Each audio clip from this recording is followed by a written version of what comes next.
I've always been the other brother. Ryan's the golden child, married by 27, homeowner by 30, 2 kids, a golden retriever, and a backyard that looked like something off HGTV. Me? I rent a one-bedroom apartment above a bakery, I work remotely in graphic design, and I've never been married. That's fine with me. I like my space. I like my peace. Ryan never let me forget the difference, though. Every Thanksgiving, every Christmas, every cookout. When are you going to stop living like a college student? You're almost 35, man. Don't you want something that's yours? He'd say it with a laugh, but always loud enough for our parents to hear. I'd smile, nod, and go back to my plate. Because arguing with Ryan meant playing a game I had no interest in winning. Last year, at our mom's birthday dinner, he really laid it on thick. They just finished their kitchen renovation, a full tear-out, granite counters, some smart fridge that texts him when the milk's low. He clinked his wine glass and said, to adulthood finally paying off. Then looked straight at me. Even my mom chuckled nervously. It stung more than I wanted to admit. Not because I wanted the kitchen or the mortgage, but because it was clear, in their eyes, I was still playing at life while Ryan was living it. So imagine my surprise when, 7 months later, he called me. At 9:43 p.m. on a Tuesday. I almost didn't pick up. Hey, he said, voice low, hoarse. Hey, what's going on? Silence. Then, I think Amanda's filing. She said she's done. That stopped me cold. Amanda. His wife. The woman who always wore expensive scarves indoors and called my apartment cozy like it was a disease. She kicked me out, he added. I'm at a hotel. I don't know. I didn't know what to say. I hadn't seen them since Christmas. But then he said it. Can I crash at your place for a few nights? So that's how I ended up clearing my futon for the brother who once called it a glorified dog bed. He showed up with 2 duffels and an air of someone who hadn't slept in days. No snark. No ego. Just a man unraveling. I offered him a beer. He took it wordlessly and stared out my kitchen window like he was seeing the world for the first time. That night, I lay awake on the other side of the wall, listening to him shift around. I thought about all the times he made fun of my life, my tiny balcony, my mismatched mugs, my so-called lack of ambition. And now he was sleeping under the roof he once laughed at. I didn't feel triumphant. I felt uneasy. Because whatever brought him here, it wasn't over yet. Ryan stayed for just a few nights. That turned into a week. Then, 2. I didn't say anything at first. I had the space, technically. My apartment's not huge, but it's clean and comfortable. And quiet, which, ironically, seemed to unsettle him. On day 3, I caught him staring at my bookshelf. You still read all these? He asked. Yeah. Mostly in the evenings. He nodded like he couldn't remember the last time he did anything that didn't involve a screen or a schedule. Over time, the conversations started to open up. It wasn't just the marriage. It was everything. The renovations he was so proud of, paid for with a second mortgage Amanda never agreed to. The house?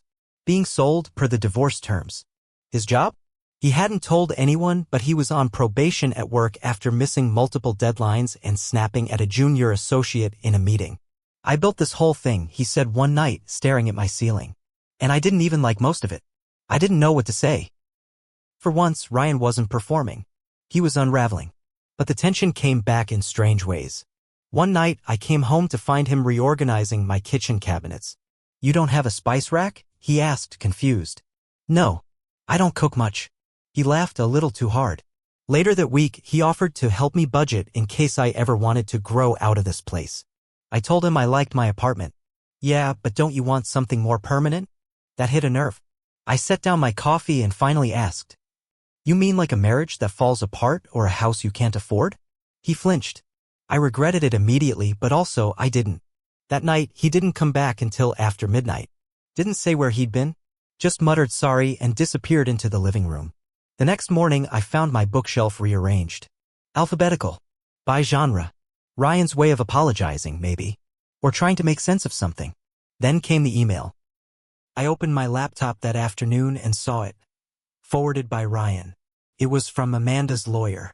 She was requesting full custody, claiming Ryan was emotionally unstable and housing insecure.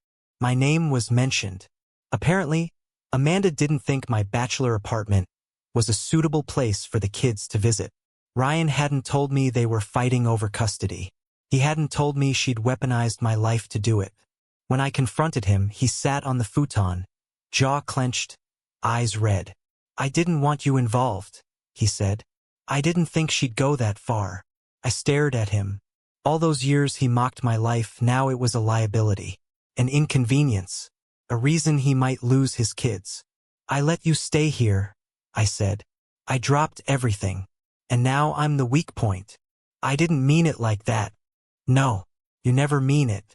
But you sure know how to say it. We didn't talk the rest of the day. And for the first time, I wondered if letting him in had been a mistake. Ryan didn't leave after the fight.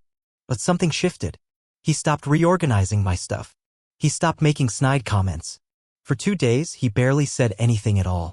I figured that was it, we'd hit the ceiling of brotherly tolerance. Then, one night, I came home late after a client call. Ryan was on the balcony wrapped in one of my spare blankets, watching the bakery lights downstairs flicker out. Do you ever feel like it's all fake? He asked. Which part? He exhaled through his nose. All of it. The career, the house, the grown-up checklist. I sat down beside him, careful not to push too hard. Silence worked better with Ryan than sympathy ever had. And then, like a thread being pulled loose, he started talking. I didn't want the house, he said quietly. Amanda did. Her family's big on status. Didn't you say you loved it? I did. Until we moved in. Then it was one expense after another. I picked up side projects to pay for the extras. She said I was never around. She was right. I waited. He kept going. The kitchen remodel? We fought the whole time. The granite was her hill to die on. I wanted butcher block. Something warm. I tried not to smile. I couldn't picture Ryan caring about countertop aesthetics. But he wasn't done. She cheated, he said. Those 2 words landed heavy. I found texts 6 months ago. Some guy from her yoga studio.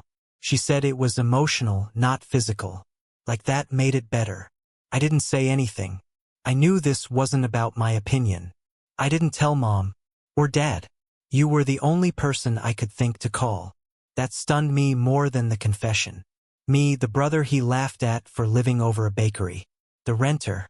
The kid. I thought if I checked all the boxes, Ryan said, everything would stay in place. Boxes don't hold people, I said quietly. He blinked. Is that one of your graphic design slogans? I laughed.